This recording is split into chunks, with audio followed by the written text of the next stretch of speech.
with, what is it that I want? What are we fighting for? लोग पूछते हैं कि ठीक है तो आप क्या करना चाहते हो? सिस्टम बदल दोगे मतलब क्या होगा? What will happen? Will corruption stop? Will trains run on time? Will there be no more rats in ICU? What is it that you aspire for? What is the vision? Okay. So, for example, I think Rishi's vision was to just retire at the age of 35. Sorry, am I letting off a secret, Rishi? I hope not. I just told him your ambition of retiring at 35. He's going to hate me for it now. But everyone has a vision, right? And the vision that we are striving for, what is the vision we are striving for? And if I want to encapsulate it, it's very simple. Today, okay, unfortunately, what happens with your life, with any Indian's life, what happens to an Indian when he or she is born, today is determined to a large extent by circumstances. Do you understand what I mean? अगर कोई गरीब के घर में पैदा होता है तो that circumstances to a great extent will determine the life of that child. Okay, because he may be deprived of education, she may be deprived of health care, etc. Okay, and conversely, if you are born in a very well-to-do family, you know that you have a lot of opportunities that are going to open up for you. And the vision I have for India is where the opportunities transcend the circumstances in which you were born. Okay, because today, unfortunately, what happens to you is determined by where you were born. And some of us got lucky, right? It is just pure luck that we were born in a family which was well-to-do. We didn't choose to, right? You can't choose to be born in a rich or poor family. So we got lucky. And some people don't get lucky, and that's pretty bad, and I want to change that. That even if you were born in not so good circumstances, you should have the opportunity to transcend that barrier. That's my vision for India today, okay? Even a poor vegetable seller's daughter या rickshaw चलाने वाली के बेटी को भी वही opportunity मिले जो आपको और मुझे मिली. Same opportunity, same education. Now you can't have the same kind of education, but at least a basic level of education, healthcare, food in the stomach. How can you expect a hungry child to study? It's very unfair. You can't, right? I mean, try studying without eating and you realize, your head starts hurting and you can't focus. So that's my vision.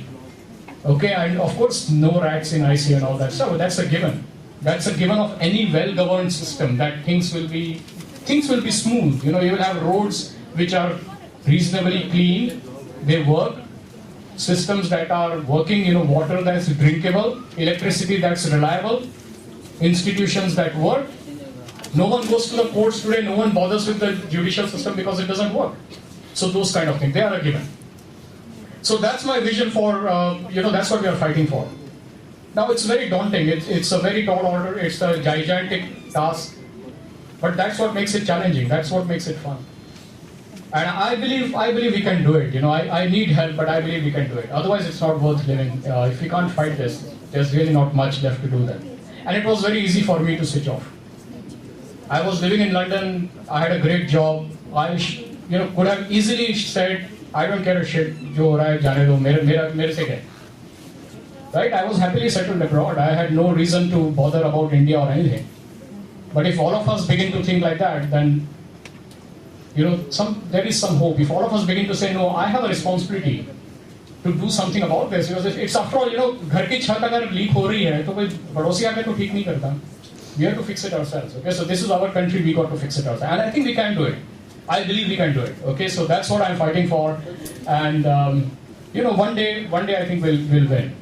So I'm confident, but of course I need help, and I'm sure I'll have some of you coming and joining me in whatever I'm trying to do, and we need lots of help, just in terms of support, or just in terms of talking amongst yourself about these issues. And I don't expect you to come, today come and say, "Mujhe bhi politics mein join karna." That's unfair, right? You have dreams and aspirations. And I want you to fulfill those aspirations and dreams. But at some point when you are 40 or 35 or 45 or 35, as in case of Rishi, you say, okay, I have done whatever I wanted in my life. Yeah, I got a great degree, I got a great job, I had fun. Now what? Let's do something meaningful. So I want you to start thinking about a midlife career transition into politics. Okay, that's how we can make India better. If people like you, decide after 15 years, I'm going to get into politics and I'm going to start preparing now, because trust me, this is the hardest thing you will ever do. It is way harder than any JEE exam or any other exam you will give, trust me. So you need to prepare for it now. but the preparation starts with thinking that yes, I want to do it. Okay? So I'll stop at this point and I'll take questions, and the first question